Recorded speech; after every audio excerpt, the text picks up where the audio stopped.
Ferrari is an international brand with around 220,000 cars in the world, producing on around 8,400 cars a year, as according to an article written by Ferrari Lake Forest. Now, Ferrari GTC LUSSO is a high specification car, right? You're thinking about, why are you talking about that for? Because I wanted to test drive it. Now, when I went into the showroom, I was like, I want to test drive this car, which was a GTC LUSSO. They were like, okay, but due to the value of the car, which was like 250,000 plus, he was like, we can't do that straight off the bat. I was like, okay, but the vehicle is so mesmerizing, quite literally. Now, in the showroom, there was about close to there was about close to 3 million there, and there was only about 3 cars, excluding the one that sold for 500,000.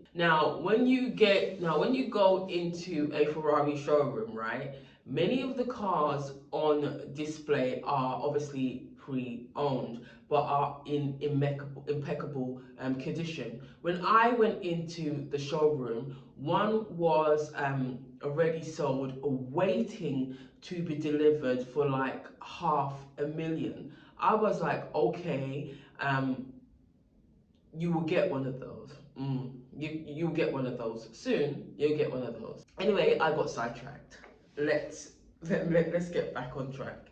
So the car that was in the showroom, it actually has 4 seats, but it's a two-door, right? Ferrari's a two-seater vehicle, and it's always known for that, which has always brought about the motivational saying, your friendships become few when you get serious about your life goals. That's why the Ferrari has got 2 seats as opposed to many. This is obviously attributed to the Lamborghini as well. So you can imagine my surprise when I saw 4 seats. I was like, oh, okay, hello. Now, these cars seem very difficult to get in, and I mean very difficult to get in, obviously depending on your size. Have you noticed when people get in these cars, it's like you have to kind of position your leg in a certain way to obviously get in. Now, getting out of the car, you're quite literally having a little bit of difficulty.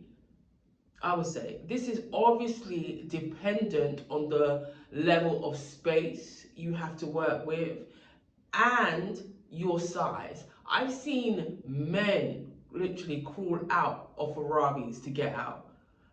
Now, didn't know, Ferrari is a prestige brand. It's often kind of associated with privileged, high life, the in crowd. I've always seen Ferrari as a collectible vehicle, and I tell you why.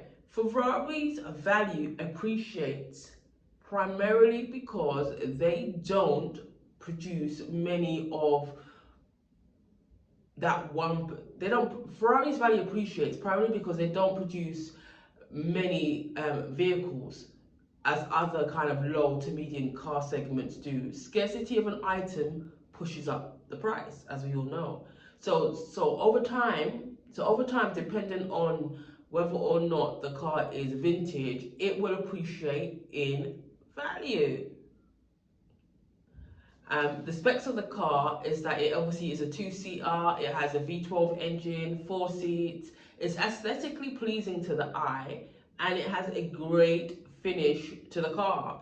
The car does not have a kind of Formula One type of feel to it like the McLaren and other cars, such as the Ferrari V8 or V12. Now my thing is, how practical is this type of car on the road to kind of use on a day-to-day basis, given, right, the fact that Ferrari goes from 0 to 60 in 3.4 seconds, and that's super fast, and it's a supercar. That's super fast.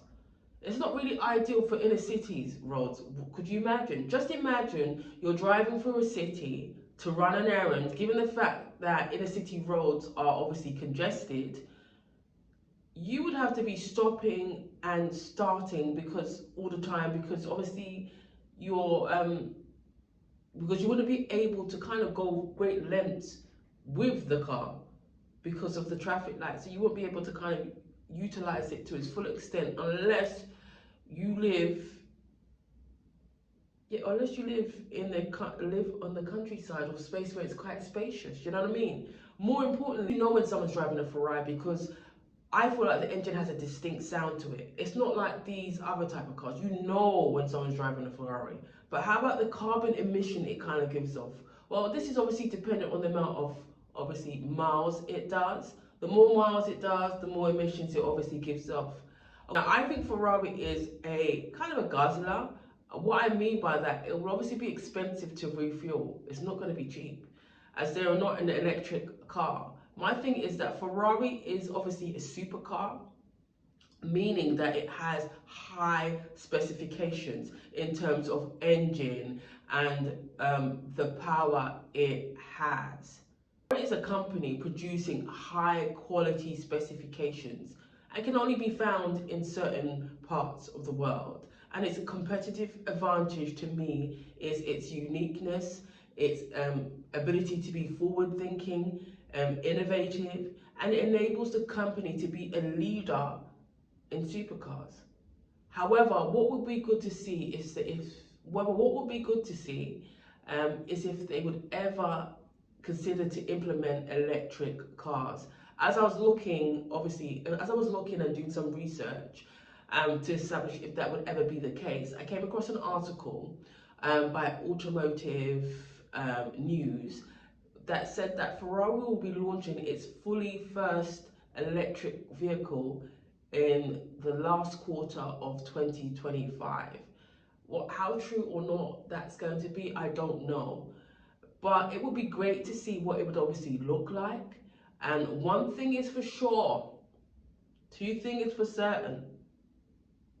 That roar that identifies Ferrari's engine might disappear if it becomes a fully electric car, because it won't have a combustible engine.